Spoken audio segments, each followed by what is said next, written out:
গত রাতে সে এমন একটা স্বপ্ন দেখেছিল যা তার জীবন চিরতরে বদলে দিল। কবরের ভিতর থেকে কেউ তাকে ডাকছিল।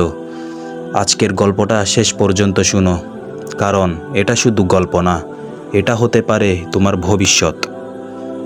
একটা শহরে এক যুবক ছিল, তার নাম রাহাত। রাহাত দেখতে ভালো, স্মার্ট, জনপ্রিয়, কিন্তু ভিতরে ভিতরে সে আল্লাহ থেকে অনেক দূরে ছিল। নামাজ পড়তো না, সময় নষ্ট করত, খারাপ অভ্যাস ছিল।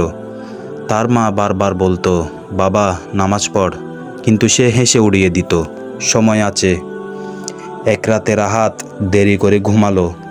হঠাৎ সে স্বপ্নে দেখল সে একটা অন্ধকার জায়গায় দাঁড়িয়ে আছে, চারপাশে কবর।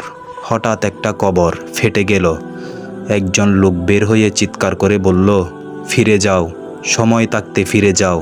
রাহাত ভয় পেয়ে গেল। সে দৌড়াতে লাগলো, কিন্তু চারপাশে শুধু কবর আর কবর। হঠাৎ দুইজন ভয়ঙ্কর ফেরেশতা তার দিকে আসলো। তারা জিজ্ঞেস করলো, তোমার রব কে? রাহাত চুপ, সে উত্তর দিতে পারছে না, তার মুখ বন্ধ হয়ে গেছে।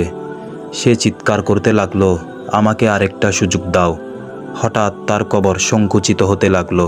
সে চিৎকার করে উঠল, না না। হঠাৎ সে ঘুম থেকে উঠে গেল, ঘামছে, কাঁপছে, তার হৃদয় দ্রুত ধড়ফড় করছে। সে বুঝল এটা শুধু স্বপ্ন না, এটা একটা সতর্ক বার্তা। সে আয়নার সামনে দাঁড়িয়ে নিজেকে দেখল, বলল, আমি কোথায় যাচ্ছি? সেই দিন থেকেই রাহাত বদলে যেতে শুরু করলো।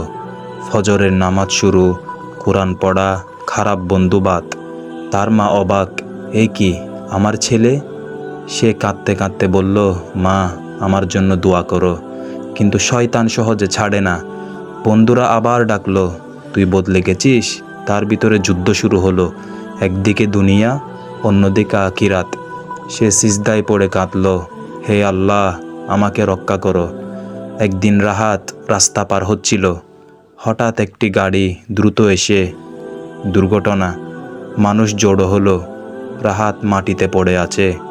তার তুটে একটা কথা, লা ইলাহা ইল্লাল্লাহ, এবং সে দুনিয়া ছেড়ে চলে গেল। বন্ধুরা, মৃত্যু কখন আসবে কেউ জানে না। আজকের তাওবা কালকের জান্নাত হতে পারে। স্বপ্নও কখনো কখনো আল্লাহর সতর্ক বার্তা হয়। এই ভিডিওটা যদি তোমাকে ভাবতে বাধ্য করে, একটা লাইক দাও, শেয়ার করো, হয়তো কারো জীবন বদলে যাবে। আর এমন গল্প পেতে সাবস্ক্রাইব করো।